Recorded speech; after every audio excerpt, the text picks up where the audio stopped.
திமுக அதிமுக கூட்டணி வரும்னு சொல்றாங்க. திமுக அதிமுக கூட்டணி வரும், வந்துருச்சு, சேர்ந்துட்டாங்க, பேசிட்டாங்கன்னு சொல்லிட்டு இப்போ குதிரை பேர அரசியல் தான் போயிட்டு இருக்குது. கூட்டணின்றதை விட அவங்க எலக்டோரல் அண்டர்ஸ்டாண்டிங் மாதிரி ஒன்று போட்டாங்கன்னா நல்லா இருக்கும். கூட்டணி நீங்க போனீங்கன்னா விஜய் சார் பார்த்தீங்களா, நண்பா நண்பிகள் பார்த்தீங்களா, நம்மளை பார்த்து பயந்துட்டாங்கல்ல அப்படின்னு ஏதாவது ஒரு சாங்கெல்லாம் அதுக்கு ரெடி பண்ணி வச்சு வைப்ஸ் போட்டு அதை கொச்சைப்படுத்துவார். கொச்சைப்படுத்தி விட்டு அதை ஆதாயம் படுத்திவிடுவார்.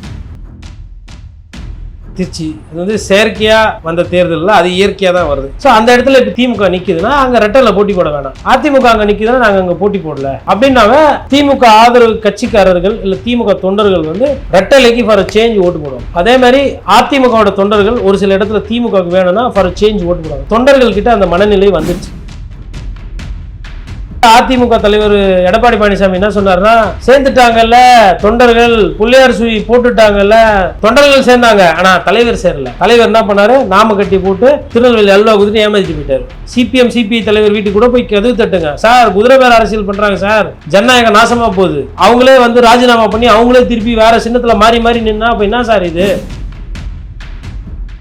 மருத்துவர் ராமதாஸ் சொல்றாரு, இதை நீங்க டிஃப்யூஸ் பண்ணனா திண்ணை பிரச்சாரம் குடும்ப பிரச்சாரம் தான் இது சரியா. இன்ஸ்டால வந்து போட்டுட்டு குழந்தைங்களை வந்து திருப்பியும் warriors please take position, my dear நண்பா நண்பி ஸ்டீக் பை பொசிஷன், குட்டீஸ் செல்ல குட்டி ஸ்டீக் பிளே பொசிஷன் அப்படின்னு சொல்லிட்டு இன்ஸ்டால மெசேஜ் போட்டு திருப்பி மறுபடியும் தாத்தா சொன்னாங்க, பாட்டி தாத்தாலாம் வந்து பேரன் சொன்னாங்க, பேத்தி சொன்னான்னு சொல்லிட்டு மறுபடியும் மாட்டி.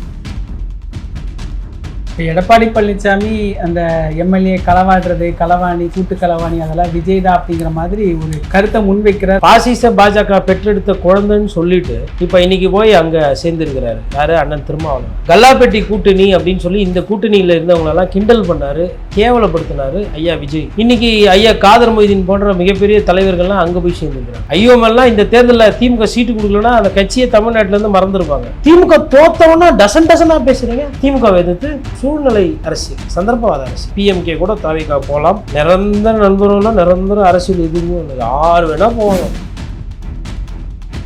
இந்த ஆட்சியில எந்த கேள்விகளுக்கும் பதில் சொல்லல. நம்ம குற்றச்சாட்டுகளை அவங்க முன்வைக்கிறாங்க, அதற்கான விளக்கத்தை கொடுத்தா அடுத்த குற்றச்சாட்டு, அப்படி ஒரு அரசியல். எந்த மாதிரியான எஃபெக்டிவான அரசியல் இந்த தாவேகா அரசுக்கு கொடுக்குன்னு நம்புறாங்க. இந்த காஞ்சனாபை ஒரு படத்துல சொல்லுவாங்க இல்லையா, என்ன கட்டிடாதீங்க, என் வேலை முடிஞ்ச உடனே நானே வந்து டபாக்குள்ள போயிடுறேன், அது வரல எனக்கு காலம் கொடுங்க, அந்த மாதிரி ஒரு நிலைப்பாடு. இந்த திமுக அதிமுக கூட்டணி ஒருவேளை அமைந்தா அது எப்படிதான் இருக்கும்?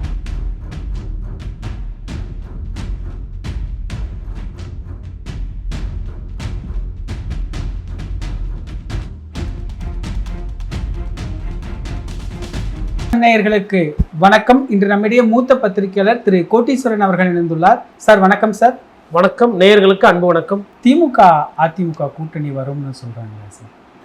திமுக அதிமுக கூட்டணி வரும், வந்துருச்சு, சேர்ந்துட்டாங்க, பேசிட்டாங்கன்னு சொல்லிட்டு இப்போ குதிரை பேர அரசியல் தான் போயிட்டு இருக்குது.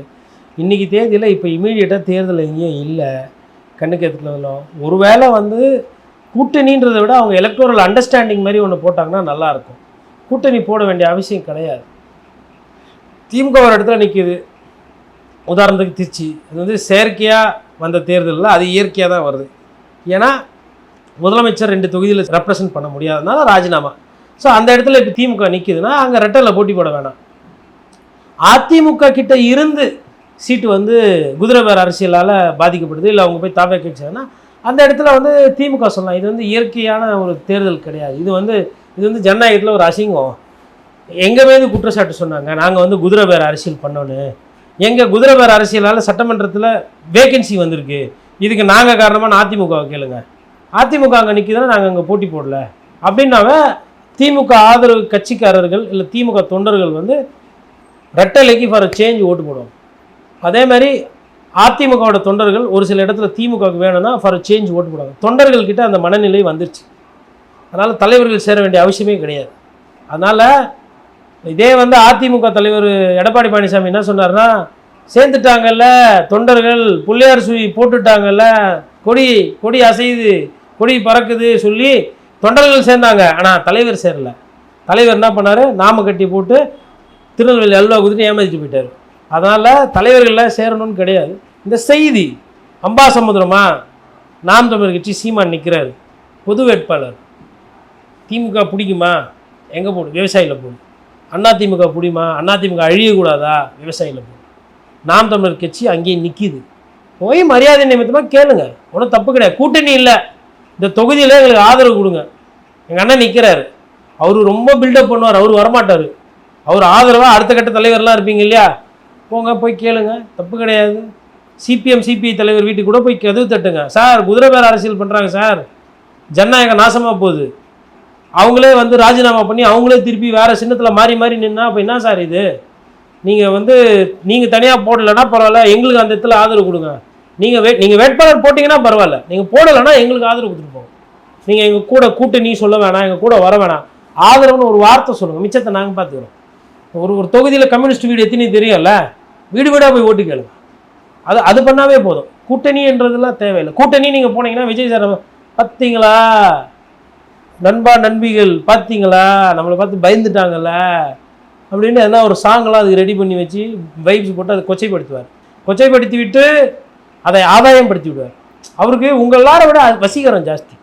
எடப்பாடி பழனிசாமி வீடு வீடாக போனால் என்ன சொல்லுவாங்க, இது விஜய் சார் போனோம், ஓ விஜய் சார். ஸ்டாலின் போகிறாரு, நான் தாங்க திருச்சி கிழக்கில் தம்பி மகேஷ் நிற்கிறாப்பில், ஓட்டு போடுங்க, வணக்கம் தளபதி, வணக்கம் தலைவரை, போட்டுருவோம், உங்களுக்கு தான் அப்பா காலத்துலேருந்தே நாங்களாம் இப்படி தான் அப்படின்னு சொல்லி கையை காட்டி விட்டு போனவுடனே விசிலுக்கு போட்டு போயிடுவாங்க.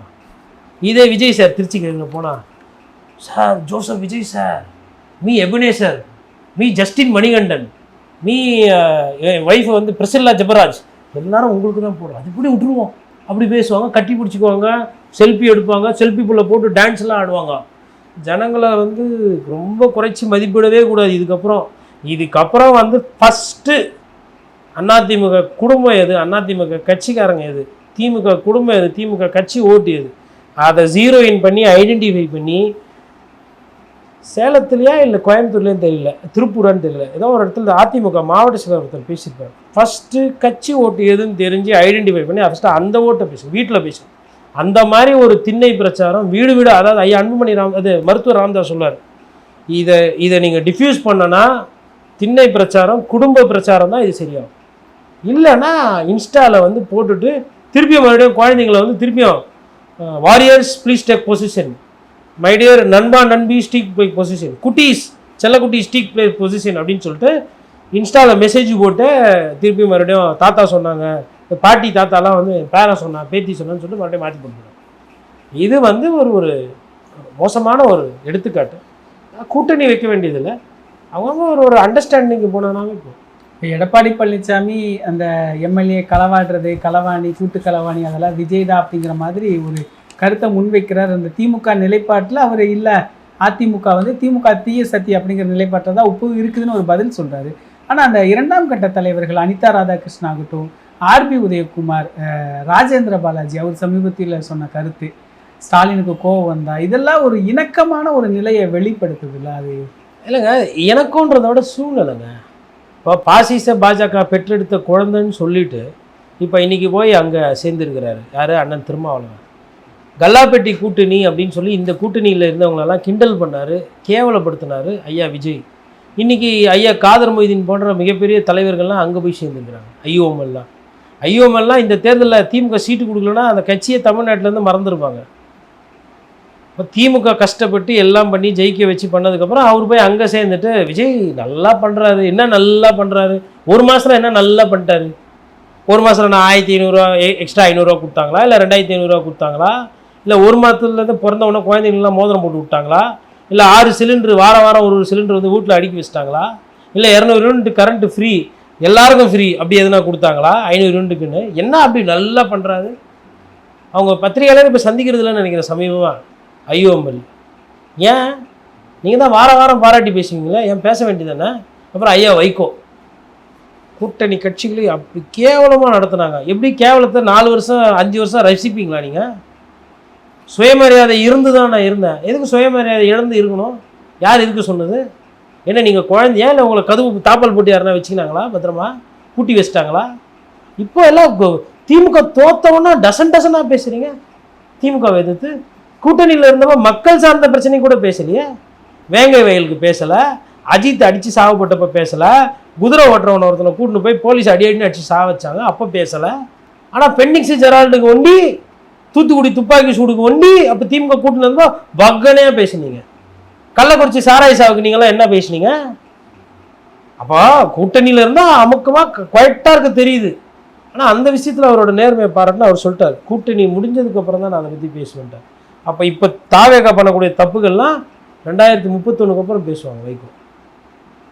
சூழ்நிலை அரசியல், சந்தர்ப்பவாத அரசியல்.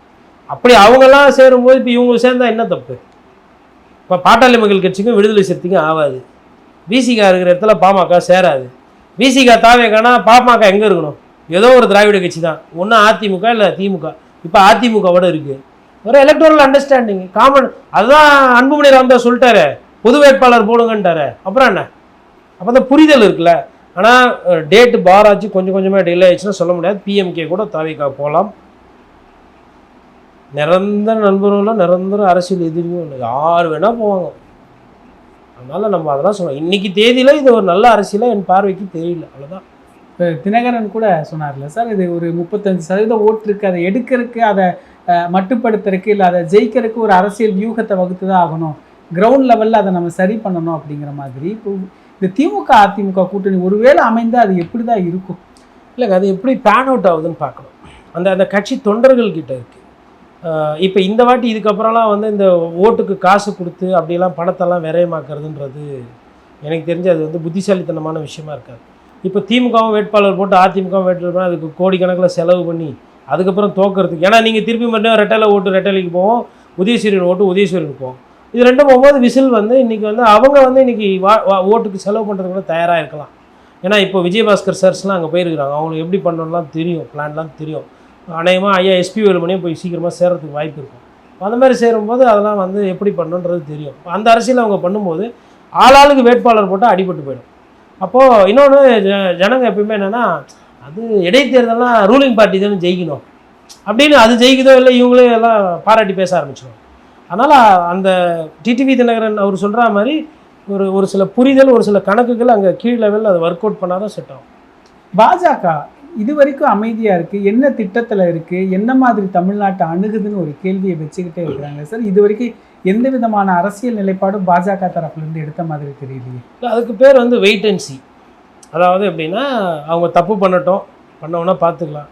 இப்போ பாஜகவுக்கு இமீடியட் தேவை எதுவும் கிடையாது. அவங்க அங்கே திரிணாமுல் காங்கிரஸை உடைச்சிக்கிட்டு, சரி இப்போது எத்தனை வாஷிங் மிஷின் தான் அவங்க டெண்டர் எடுப்பாங்க? அவங்களோட வாஷிங் மிஷினே ஃபுல் டைம் டைட்டாக ஓடினுது. இப்போ இது புதுசாக இப்போ தான் இங்கே வாஷிங் மிஷின் வந்துருக்குது. அதனால் பாஜக இப்போதைக்கு இமீடியட்டாக தலையிடுற மாதிரி தெரியல. ஒருவேளை பாஜக இதில் தலையிடலாம் வேணாம். பாஜகவோட செல்ல துறைகள் இருக்குது இல்லையா, அமலாக்கத்துறை, இன்கம் டேக்ஸு, சிபிஐ, இந்த மாதிரி ஒரு 4 துறை 4 ரெய்டு விட்டாங்கனாலுமே யார் யாரெல்லாம் தாவேகளை போய் சேர்றாங்களோ சேர்றவங்க போது 4 ரெய்டு விட்டாமல் அப்புறம் யாரும் போய் சேர மாட்டாங்க, நிறுத்திடுவாங்க. அதனால் பாஜக இப்போ தலையிடுற மாதிரி இல்லை. அவங்களுக்கு வந்து 2029 தேர்தல் கிட்ட வரும்போது எதனா வேலைகள் வந்து அவங்க அரசியல் ரீதியாக எடுக்கலாம். ஆனால் இப்போதைக்கு நயினார் நாகேந்திரன் மாநில தலைவர்கள் கேள்வி கேட்குறாங்க, அது ஓகே, அவ்வளோதான். இன்னொரு பக்கம் இந்த திருமாவளவன் அவருடைய கருத்து, அது ஒரு மாதிரி குழப்பத்தில் பேசுகிறாரா இல்லை அரசியல் வியூகமாக? இந்த தாவேகாக்கு ஆதரவளித்த கூட்டணி கட்சிகள் நீங்கள் முன்னமே குறிப்பிட்டிருந்தீங்க, இவங்களோட நிலைப்பாடு ஒரு பெரிய சிக்கலுக்குள்ளான மாதிரியே ஒரு தன்மை இருக்குது. அது எனக்கு சிக்கல் மாதிரிலாம் தெரியலையே, நல்லா சாலிடாக ஸ்ட்ராங்காக. அது வியாபாரம் எங்கள் அரசியல் வியாபாரன்றது நான் ரொம்ப நல்லா சொல்லிட்டு இருக்கேன். நீங்கள் அதை ஒரு வியாபாரமாக பார்க்க மாட்டீங்க. கூட்டணியில் போய் ஐயூபல் சேர்ந்தார், என்ன கட்சிது அவருக்கு? அமைச்சரவையில் பங்கு கட்சிது இல்லையா? அவங்களோட ஆசை நிறைவேறிச்சு இல்லை, ஏதோ ஒன்று அடைஞ்சிருக்காங்கல்ல, ஒரு பதவி கிடச்சிருக்குல்ல. ஒரு பதவி அரசியலை கூட பாருங்கள், வியாபார அரசியல் இல்லைன்னா ஏதோ ஒன்று கிடைக்குது இல்லை, பதவிகள் கிடைக்குது. இப்போ இன்றைக்கி கூட வந்து கூட்டணி கட்சி தலைவர்களும் கோரிக்கை வச்சுருக்காரு. யார்? முதல்வர் சிபாரிசுக்கு வராதிங்க. இப்போ பதவி கிடைக்குது இல்லையா? பதவி எதுக்கு கிடைக்குது? பதவி வந்தால் பணம் வரும், பணம் வந்தால் செல்வம் வரும், செல்வம் வந்தால் ஆடம்பரம் வரும், ஆடம்பரம் வந்தால் அகம்பாகம் வரும், அகம்பாகம் வந்தால் போகிறவங்களாம் கேவலமாக நடத்துத்தோம். இதுதான் அந்த சைக்கிள். அதனால் அது வந்து அவங்க வந்து இதை நோக்க மையமாக வச்சு தான் அது போகுது. இது வரைக்கும் இந்த ஆட்சியில் எந்த கேள்விகளுக்கும் பதில் சொல்லலை. நம்ம குற்றச்சாட்டுகளை அவங்க முன்வைக்கிறாங்க, அதற்கான விளக்கத்தை கொடுத்தா அடுத்த குற்றச்சாட்டு, அப்படி ஒரு அரசியல். எந்த விதமான கேள்விகள், மக்கள் பிரச்சனைகளுக்கு எந்த விதமான பதில் இது வரைக்கும் அரசு தரப்பிலிருந்து கொடுக்கல. இப்படியான ஆட்சி நகருது. கரூர் சிபிஐ விசாரணை நடந்துட்டு இருக்குது. இவர் ஒரு புதிய கருத்தை ஒன்று சொல்றாரு. இதெல்லாம் என்ன மாதிரியான எஃபெக்டிவான அரசியலை இந்த தாவேகா அரசுக்கு கொடுக்குன்னு நம்புறாங்க? இல்லை, தாவேகா அரசுக்கு வந்து பிரச்சனை கிடையாதுங்க. என்னதான் எதிர்கட்சிகள் கரூரில் வந்து உண்மையை சொன்னாலும் பிரச்சனை பண்ணாலும் விஜய் சார் வந்து அதெல்லாம் தாண்டி கடந்து போயிடுறாரு. ஏன்னா அவர் வந்து அவரோட வசீகரம் வந்து அவருக்கு ஒரு பெரிய பாதுகாப்பு கேடயமாக இருக்குது. விஜய் சாரை எதிர்த்து எதனா ஒரு சில விஷயங்கள் சொன்னால் கூட அதை நம்புறதுக்கிறோ ஏற்றுக்கிறோ அந்த மனநிலையில் இன்னும் பொதுமக்கள் வரல. அவங்களுக்கு கரண்ட்டு கட்டாகி, அவங்களுக்கு சட்ட ஒழுங்கு பிரச்சனையாகி, அவங்க சொத்து வரியெல்லாம் அதிகமாக கட்டிக்கிட்டு, காவல்துறை போதிய அளவுக்கு சட்ட ஒழுங்கு சரியாக பாதுகாக்காமல் ஒரு சில சிக்கல்கள் வரும். அது சில வாரங்கள் சில மாதங்கள் ஆகும், அது சில வருடங்கள் கூட ஆகும். அதெல்லாம் வந்ததுக்கப்புறம் தான் அவங்களால அதை கணிக்க முடியும். இதுக்கு இப்போ வந்து அதுக்குன்னு எதிர்கட்சிகள் அதை பேசாமல் விட முடியாது. இப்போ குதிரை பேர அரசியல்ன்றது அது வெளிப்படையாக தெரியுது. மக்கள் வந்து அவங்க குதிரை பேர அரசியல் பண்ணிடுற நமக்கு என்னப்பா, அது என்ன மாதிரி ஒரு கேவலமான தாக்கத்தை உருவாக்குன்ற அளவுக்கு அது சிந்தனை கிடையாது. இப்போது அந்த பதவிக்காக ராஜினாமா பண்ணுறாங்க, திருப்பியும் மறுபடியும் தேர்தல் வைக்கும்போது செலவு, மறுபடியும் டபுள் செலவு. இப்போ டபுள் செலவு போட்டு அந்த பணத்தை எடுத்தவங்க அவங்களுக்கு என்ன வேண்டுதில்லை, எத்தனை வந்து சில பல கோடிகள் அரசியலில் சும்மா விடணும். இப்போ எதற்காக இதெல்லாம் நடக்குது, ஏன் நடக்குது? ஏன் விஜயண்ணாக்கு தான் 118 இருக்கே, அது ஒன்றும் கலைக்க மாட்டோம், நாங்கள் சப்போர்ட் பண்ணுவோம்னு வெளியிலேருந்து சொல்கிறாங்க. போதாக்கரைக்கு அதிமுகலேருந்து ஒரு 4 பேர் வேறு ராஜினாமா பண்ணுறாங்க. அப்புறம் திரும்பி எல்லாரும் வந்து ராஜினாமா பண்ணி பண்ணுறாங்க அப்படின்னு எத்தனை பேர் பொதுமக்கள் அந்த சிந்தனை அவங்களுக்கு வரப்போகுது. அவங்கள விருதம்லாம் விஜய் சார் வந்து பெரம்பூர் போனார், லைவ் போட்டால் அப்படி பார்க்குறது, அந்த மனநிலை என்பது அது மாறிவிட்டது. அப்போ அந்த அரசியல் வந்து அரசியல் படுத்தலை. நீங்கள் பொழுதுக்கும் வந்து திமுகவுக்கு வேண்டப்பட்ட தொலைக்காட்சியிலலாம் வந்து விஜய் சார் படமாக போட்டு நீங்களே ஃபண்டிங்லாம் பண்ணி சினிமா கலாச்சாரத்தை வளர்த்து விட்டுட்டு இப்போ வந்து இது குத்துதே கொடை தானே. இது வந்து it will take some time. அது கொஞ்சம் மாதங்கள் ஆனதுக்கு பிறகு தான் அது அந்த பாப்புலாரிட்டி குறையும். இது இந்த காஞ்சனா பை மாரி, இந்த காஞ்சனா பை ஒரு படத்தில் சொல்லுவாங்க இல்லையா, என்னை கட்டிடாதீங்க, என் வேலை முடிஞ்சவுடனே நானே வந்து டபாக்குள்ளே போயிடுறேன், நானே வந்து அமைதியாகிடுறேன், அது வரலும் எனக்கு காலம் கொடுங்கன்ற மாதிரி. அந்த மாதிரி ஒரு நிலைப்பாடு என்னோட. அதாவது விஜய் அவர்களை முதலமைச்சராக பார்த்துட்ருக்குறாங்க. ஒரு இதை செய்வார் அதை செய்வார் நம்புகிறாங்க. இந்த நம்பிக்கை கொஞ்சம் கொஞ்சமாக பொய்க்கும். உதாரணத்துக்கு நிறைய பெண்கள் மனுவோடு நிற்கிறாங்க, விஜய் சார் வாங்குவார், குடும்பத்தில் இது ஒரு பிரச்சனை, இது தீர்ப்பார், வேலை இல்லை இது சேர்ப்பார், கணவருக்கு வந்து உடம்பு சரியில்லாமல் வீட்டில் படுத்து படுக்கையாக இருக்கார், ஏதோ ஒரு வழிகாட்டுவார். நிறைய பேர் மனுவோடு நிற்கிறாங்க. மனுவெலாம் வாங்குறது கிடையாது, பார்க்கவே இல்லை. இதே எடப்பாடி பழனிசாமியாக இருந்தால் கசைக்கு தூக்கி போட்டு போயிடும்.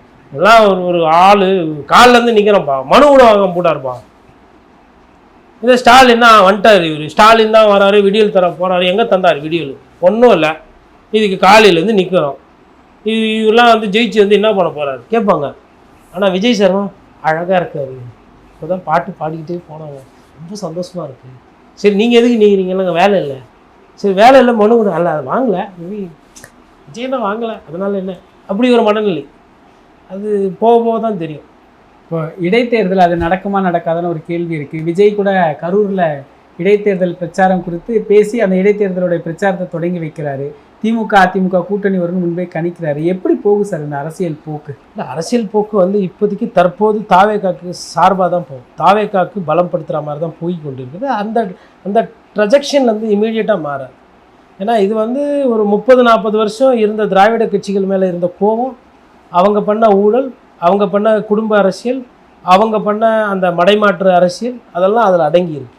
அதில் பாஜகவோட அந்த கூட்டணி, பாஜகவோட நிலைப்பாடு, காங்கிரஸோட தமிழ்நாட்டில் முதுகுல குத்தின அரசியல், அதுவும் அதில் சேரும். அது எல்லாமே வந்து திராவிட கட்சிகளை பாதிச்சிச்சு. ஆனால் தாவேக்கா வந்து அது எல்லாத்தையும் சேர்த்து அறுவடை. இன்னும் அது புரிகிற மாதிரி சொன்னோன்னா கமல் சார், விஜயகாந்த் சார், அதுக்கப்புறம் வேறு யாருன்னா வரமாட்டாங்களா, மூப்பனார், அப்புறம் வைகோ அவர்கள், அது மாதிரி நிறைய பேர் மாற்றுன்னு வந்தவங்கலாம் யாரும் வெளியில் பெருசாக வர முடியல. இந்த 2 பேரை வந்து உடைக்க முடியல. அதை உடைச்சது வந்து விஜய் சார் தான். அதனால் அந்த பாப்புலாரிட்டி வந்து இம்மீடியட்டாக டவுன் ஆகாது. Anti incumbency it will take time. அது போக தான் அது வரும். நிகழ்கால அரசியல் குறித்து பல தகவல்களை பகிர்ந்து கொண்டதுக்கு நன்றி. உங்களுக்கு இந்த வீடியோ பிடிச்சிருந்துச்சுன்னா லைக் பண்ணுங்கள், கமெண்ட் பண்ணுங்கள், மறக்காமல் திஸ் இஸ் தமிழ் சேனலுக்கு சப்ஸ்கிரைப் பண்ணுங்கள்.